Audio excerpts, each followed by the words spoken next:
Di awal ada Top Itipat mendatangi bank. Dia mau minjam uang sebesar 10 juta baht atau sekitar 4,7 miliar rupiah untuk membuka bisnisnya. Teller bank lalu menyuruhnya memberikan alasan kenapa dia harus dipinjami uang sebesar itu. Top lalu cerita, saat masih SMA dia sedang belajar, bukannya mendengarkan guru malah main game online. Top punya item yang langka, terus ada orang yang mau beli seharga 12.000 baht. Langsung transfer ke rekeningnya. Dia pulang minjam buku rekening pamannya dan duit pun cair. Semenjak itu Top terus menjual item game sampai duitnya banyak. Lalu untuk beli mobil menaikinya ke sekolah dan mengajak pacarnya jalan-jalan. Pulang ke rumah, orang tua Top memarahinya, dapat uang dari mana, dituduh ikut taruhan bola. Top menjelaskan semua itu dari hasil ngegame. Orang tuanya nggak percaya dan ibunya meminta Top belajar saja, nggak usah aneh-aneh. Tapi Top bodo amat terus main game sampai lulus sekolah. Dia melihat hasil tes masuk universitas negeri tapi nggak lolos. Tanpa ada rasa sedih atau kecewa, langsung lanjut main game lagi. Singkatnya dia beli PS dan DVD player. Pulang ke rumah, orang tuanya memarahi Top karena nggak lolos tes masuk PTN. Tapi Top meyakinkan orang tuanya masuk PTS nggak apa-apa, sama aja. Ayahnya marah karena cuma ingin Top kuliah di PTN, karena di PTS itu biayanya mahal guys. Ayah ibunya pun berdebat masalah keuangan untuk nanti kuliah Top. Top di kamar melihat sisa tabungannya menipis dan akun gamenya juga keblokir karena kedeteksi untuk komersil. Dia bingung lalu melihat DVD player yang tadi dibeli. Top kemudian kembali ke toko untuk membeli banyak DVD player. Dia menawarnya sampai deal dan nanti akan dijual kembali. Di rumah, Top menunjukkan DVD player ke Pak Aman dan ibunya, tapi saat dinyalakan ternyata itu barang rusak guys.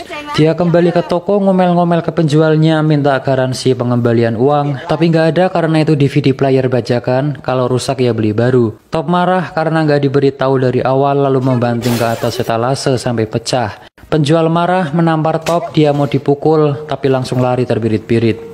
Top pulang sambil manyun, lalu melihat ayahnya jalan kaki, ia nyuruh masuk mobil. Ayahnya bilang bisnis itu nggak gampang, jangankan anak kecil, orang dewasa saja banyak yang gagal. Dan menyuruh Top lanjut kuliah dimanapun terserah sambil memberikan uang, tapi Top menolaknya guys. Malam harinya dia mengambil jimat ayahnya dan dijual 100.000 baht. Uang itu digunakan untuk masuk PTS. Singkatnya Top sudah masuk kuliah, tapi saat di kelas dia nggak mendengarkan, malah menyuruh temannya ngerekam suara dosen mengajar dan keluar kelas. Dia pergi ke tempat pameran mesin, lalu melihat mesin penggoreng kacang otomatis. Kata salesnya mesin itu belum ada yang punya di Thailand. Mendengar itu Top langsung semangat ingin membeli mesin itu padahal harganya mahal. Di rumah Top dimarahi lagi karena membawa mesin itu, tapi Top bilang hanya menyewa seharga 50.000 baht. Top lalu bertanya-tanya ke penjual kacang goreng bagaimana cara membuat kacang goreng yang benar, lalu mencatatnya. Sedangkan temannya di kampus menelepon Top suruh masuk tapi nggak diangkat. Top sudah mendapatkan resep membuat kacang goreng yang enak. Ia menyuruh pamannya mencicipi, ke ibunya juga, dan kacangnya enak guys. Top langsung mencari tempat jualan di mall. Dia bersama pamannya dengan semangat membawa gerobak dan kacang ke tempat jualan. Saat mall dibuka ramai orang tapi nggak ada yang beli. Pamannya sudah teriak-teriak juga nggak ada yang beli. Mereka terus berusaha agar ada yang beli. Top di pasar ngantar pacarnya belanja. Dia mengamati orang jualan gimana caranya biar ada pembeli. Top langsung mencatat kata bonus lalu diskon. Saat ngobrol dengan pacarnya, Pak Man Top menelepon bilang dagangannya nggak laku. Sudah melakukan apapun tapi tetap nggak ada yang beli. Saat menunggu pacarnya di depan toilet, Top melihat orang minta sumbangan dan di situ banyak yang memberi. Dia langsung berpikir, ternyata tempat juga berpengaruh agar ramai yang datang. Top langsung meminta pindah tempat karena sebelumnya banyak saingan. Dia pun boleh pindah di pintu masuk mall. Saat di kelas sedang ujian, dia kebingungan mengerjakan soal. Lalu teleponnya berbunyi, Top langsung mengambil HP-nya dan minta izin ke pengawas untuk mengangkat. Tapi nggak boleh, nanti bisa dianggap berbuat curang, lebih baik dimatikan. Tanpa pikir panjang, dia langsung keluar kelas memilih mengangkat teleponnya daripada ikut ujian. Ternyata pamannya yang nelpon bilang dagangannya laris. Top langsung membawa kacang lagi. Benar saja, ramai pembeli sampai kekurangan kacang.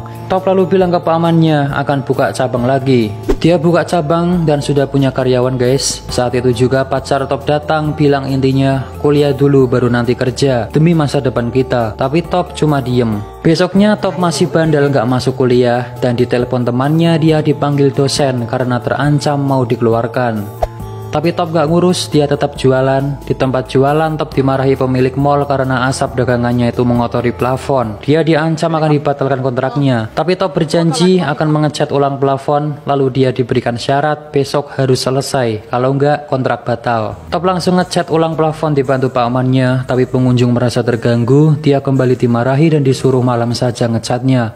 Malam harinya Top kembali ngecat, sekarang dibantu ibunya. Satpam datang bilang mall mau ditutup. Top bilang sedikit lagi, si satpam masih nggak boleh, sudah waktunya tutup, nanti bisa kena sanksi. Top langsung ngambil uang untuk nyuap si satpam. Satpam menatap ibu Top dan menyuruh anaknya diajari kejujuran serta tanggung jawab. Uang dikembalikan lalu menyuruhnya segera pergi. Top jalan keluar sambil marah karena target pekerjaannya nggak tercapai. Ibunya pun menenangkan sambil bilang ikut saja ibu ke Cina. Karena orang tuanya Top mau pindah ke Cina dan mulai hidup baru guys. Mendengar itu Top tambah marah karena nggak diajak bicara sebelumnya. Top bilang nanti pasti bisa, cuma butuh waktu untuk bangkit. Ibunya nangis dan Top kembali meyakinkan akan berusaha keras untuk membantu keluarga. Besoknya Top foto untuk paspor, tapi dia nggak fokus, melamun, dan saat mau difoto dia milih pergi. Dia menemui orang tuanya, bilang nggak bisa ikut ke Cina. Mau tetap di sini, akan bekerja keras dan berjanji akan mengembalikan orang tuanya ke Thailand. Dia pamitan sama ibunya dan ayah Top berkata, kita harus mengawali semuanya, jaga diri baik-baik, ayah sayang kamu, lalu pergi. Top langsung semangat bergegas kembali ke mall untuk mengecat plafon. Tapi Top dihadapkan kabar buruk lagi guys, beberapa dagangannya dihentikan karena masalah yang sama. Di rumah Top termenung pusing, di depan ada tetangga yang gosip, ia ke gerbang ternyata ada surat pemberitahuan penyitaan rumah. Surat diambil dan dibuang. Saat jalan Top bertemu pacarnya sambil marah mendorong Top sampai jatuh. Dia marah karena Top gak pernah menghubunginya lagi. Top langsung meluk pacarnya. Di dalam mobil Top curhat masalah dagangannya dan si pacar mengajak dia kembali kuliah karena SMA saja gak cukup katanya. Si pacar lalu memberikan rumput laut kering yang belinya itu jauh, belum banyak dijual di sekitar. Top lalu memakannya, terasa enak dan langsung punya ide. Dia menemui profesor ahli pangan, menanyakan gimana caranya agar rumput laut tetap kering dan gak basi. Dia pun diajari pengemasan yang baik, pakai mesin vakum sehingga oksigen keluar dan lain-lain. Top lalu menjual mesin goreng kacang otomatis dan membeli banyak rumput laut mentah. Rumput laut coba digoreng tapi gak enak, terus dicoba tapi masih tetap pahit, sampai habis banyak tapi tetap belum enak juga. Top lalu menjual komputernya untuk tambahan modal. Pamannya bilang, susulah ibumu, kamu sudah habis banyak uang tapi belum menghasilkan apa-apa. Tapi Top gak menyerah dan bilang, kita harus terus berusaha, kita harus yakin akan berhasil, itu sudah jadi pilihanku, kita akan sukses. Jika kita sudah mulai tidak boleh menyerah. Pamannya pun hanya ngangguk. Top ditelepon pacarnya untuk daftar kuliah. Dia mencoba tes masuk kuliah lagi guys. Malam harinya Top pulang, hujan besar membawa masuk rumput laut mentah. Saat di dalam merasa ada yang aneh. Top memanggil pamannya tapi nggak ada jawaban. Dia pergi ke belakang dan ternyata pamannya sudah tergeletak bersimbah darah. Top langsung membawa pamannya pergi dan rumput lautnya kehujanan guys. Di rumah sakit Top bersedih karena satu-satunya orang yang selalu membantunya nggak sadarkan diri. Siangnya Top kembali menggoreng rumput laut tapi masih nggak enak. Terus dicoba masih saja nggak enak sampai di kardus habis. Dia lalu melihat rumput laut yang semalam kehujanan, mencoba menggorengnya dan dicicipi. Rupanya kali ini rasanya enak nggak pahit. Penyebabnya adalah ada embun di dalam bungkus karena semalam kehujanan guys. Pamannya sudah baikan. Top lalu menyuruh mencoba rumput laut hasil gorengannya. Dan ya, rumput laut jadi lebih enak dan gurih. Mereka kembali jualan di mall tapi sekarang ganti jualan rumput laut dan yang beli ramai. Melihat dagangannya ramai, Top menulis 1 juta baht per tahun dan bilang nggak sulit. Ibu Top menelepon menanyakan kabarnya. Lalu ayahnya juga ingin mengajak Top nyusul ke Cina. Dia sudah disiapkan universitas di sana. Top lalu tanya berapa hutang ayahnya dan ternyata jumlahnya 40 juta baht atau sekitar 12 miliar rupiah. Top mendengar itu pun shock. Kembali ke rumah, ternyata di gerbang sudah terpasang tulisan rumah ini dalam proses penyitaan bank. Top lemas, nggak percaya kejadian yang menimpa keluarganya. Sambil sedih, dia membersihkan foto keluarga, lalu melihat ada wadah obat di balik foto orang tuanya. Ternyata itu obat tidur, dia pun tambah sedih. Top lalu memutar kembali suara dosennya waktu itu direkam. Isinya itu tentang motivasi. Jika kau berpikir kaya, maka kau akan kaya. Jika kau berpikir sukses, maka kau akan sukses, gitu intinya. Diulang-ulang terus. Sambil dengerin itu, Top ke 7-Eleven beli camilan. Saat jalan keluar, dia melihat ada 2 7-Eleven, langsung punya ide masuk ke dalam, minta nomor telepon kantor pusat. Di rumah dengan semangat, Top langsung menanyakan gimana caranya menjual produk di 7-Eleven. Top langsung ke kantor 7-Eleven, dia menunggu giliran dipanggil. Di sebelahnya ada orang yang juga akan memperkenalkan produk. Top melihatnya dan kembali punya ide. Di toilet dia langsung latihan seperti orang tadi. Top kembali menunggu sampai orang tadi sudah selesai, dan ternyata direktur ada rapat. Dia kembali disuruh menunggu lagi. Top menunggu sampai sore, direktur pun datang. Dia diberikan kartu nama dan disuruh meninggalkan produk. Nanti akan dicek karena direktur masih ada rapat. Tapi Top minta 10 menit saja untuk menjelaskan produknya. Produk diberikan ternyata belum layak dijual guys, karena kemasannya kebesaran dan kurang menarik, harganya juga kemahalan. Produknya ditolak. Top kembali ke rumah sambil lesu, ada pacarnya menunggu. Dia marah karena waktu itu Top cuma daftar kuliah tapi aslinya nggak masuk. Pacarnya pun menasehatinya harus kuliah, itu keinginan orang tua. Jadi pacarnya ini sangat ingin Top kuliah, kalau nggak kuliah nggak akan sukses gitu intinya guys. Si pacar juga bilang jika butuh uang dia bisa minta orang tuanya untuk bantu. Karena Top ini orangnya nggak suka minta-minta, dia pun marah lalu masuk, kunci gerbang dan meninggalkan pacarnya. Dia pun nangis. Malam harinya Top lusuh lemas, tidur di samping pamannya sambil nangis dan curhat. Dirinya begitu brengsek, pacarnya sungguh mencintai dan mengkhawatirkannya, tapi Top malah membuat kecewa. Pamannya pun menenangkannya. Esok harinya dia masih nggak menyerah, langsung pergi ke tempat cetak kemasan, menyuruh membuatkan desain yang bagus untuk produknya. Dia minta nama produk diganti yang bagus, tapi kata si pria, nama produknya sudah bagus, Tao Kai Noi, artinya pengusaha muda. Singkat cerita, produknya sudah jadi sesuai omongan direktur dan kembali ke kantor 7-Eleven. Tapi ternyata direktur jadwalnya sangat padat. Top nggak apa-apa, dia akan menunggu. Dari siang sampai setengah 4, sampai ketiduran, sampai sore pun direktur nggak keluar, padahal mondar-mandir guys. Top merasa nggak ditanggepin, akhirnya pergi. Di lift, dia memberikan produknya ke satpam dan pergi. Top pergi, si direkturnya keluar nyari Top. Dia bersedih merasa gagal dengan tujuannya dan menelepon ibunya bilang akan menyusul ke Cina. Di lift ada karyawan melihat produk Top, dia tertarik dan mengambilnya, memberikan ke resepsionis, memakannya dengan lahap, dan memberikan ke koleganya karena rumput laut itu sangat enak guys. Ibunya Top bilang, ibu akan selalu mendukung Top, jangan menyerah, kamu akan memiliki masa depan yang indah. Si direktur masuk ke lift dan lihat produk Top sisa 1, dia sepertinya tertarik. Top dipanggil ke kantor guys, produknya diterima tapi ada syaratnya. Dia harus membuat 72.000 bungkus dan mengirimkannya ke 6.000 cabang 7-Eleven. Juga harus dicek kebersihan pabrik tempat produksi. Jika syarat terpenuhi, produknya diterima sepenuhnya. Top pun setuju. Di rumah dia kebingungan gimana caranya bikin 72.000 bungkus dan di mana dia harus menunjukkan pabriknya, sedangkan dia nggak punya pabrik.